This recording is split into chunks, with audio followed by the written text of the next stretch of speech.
આજના બીજા મુદ્દા વિશે હવેથી મુખ્ય પ્રધાન અને રાજ્યપાલના ટેક ઓફમાં નહીં આવે કોઈ પણ પ્રકારની સમસ્યા। ગુજરાતના સીએમ ભૂપેન્દ્ર પટેલની વિકાસની ગતિને વારંવાર લાગી રહેલી બ્રેક વિશે TV9ને અહેવાલ રજૂ કર્યો હતો। આ અહેવાલ પછી એક્શનમાં આવ્યું છે રાજ્ય સરકારનું તંત્ર।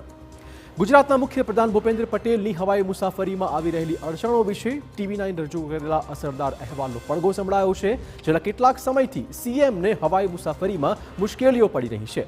ક્યારેક સીએમ માટે હેલિકોપ્ટર સમયસર પહોંચતું નથી અને જો પહોંચ્યું હોય તો છેલ્લી ઘડીએ હેલિકોપ્ટર ટેક ઓફ ન થયું હોય આવા કિસ્સા પ્રકાશમાં આવ્યા અને આ જ મામલે TV9ને અહેવાલ રજૂ કર્યા બાદ હવે તંત્રએ મહત્વપૂર્ણ ફેસલો કર્યો છે।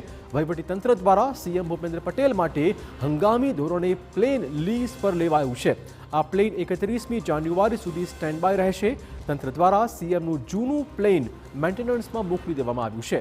સીએમની હવાઈ મુસાફરીમાં કોઈ અડચણ ન સર્જાય તે માટે 5 પાયલટ પણ સ્ટેન્ડ બાય રાખવામાં આવશે, જ્યારે કે 2 પાયલટ કાયમી ધોરણે અમદાવાદમાં જ રહેશે। રાજ્ય સરકારના પ્રવક્તા પ્રધાન ઋષિકેશ પટેલે નવી વ્યવસ્થાથી સમસ્યાના કાયમી ઉકેલની ખાતરી આપી છે।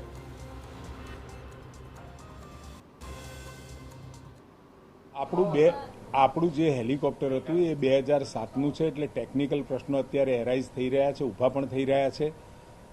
આપણા અહીંયા ગુજસેલની અંદર કોન્ટ્રાક્ચ્યુઅલ એટલે કે ગુજસેલ એ કંપની પોતે જ નવીન સ્ટાફની ભરતી કરવાનું આ બજેટની અંદર પણ પ્રોવિઝન કર્યું છે અને આખી ગુજસેલની બંને વિમાન અને સાથે હેલિકોપ્ટર એક ઓલ્ટરનેટ વ્યવસ્થાના સ્વરૂપે પવનહંસનું એક હેલિકોપ્ટર પણ આપણને મળી ચૂક્યું છે। એટલે આગામી સમયમાં આવી કોઈ તકલીફ ઊભી થાય અને આવતા સમયની અંદર પણ આ વ્યવસ્થાને સ્ટ્રેન્થનિંગ કરી ગુજસેલના તમામે તમામ 2 આપણા વિમાન અને આ આપણું હેલિકોપ્ટર એની વ્યવસ્થા, પાયલોટની વ્યવસ્થા, મેન્ટેનન્સની વ્યવસ્થા આપણે કરી રહ્યા છીએ।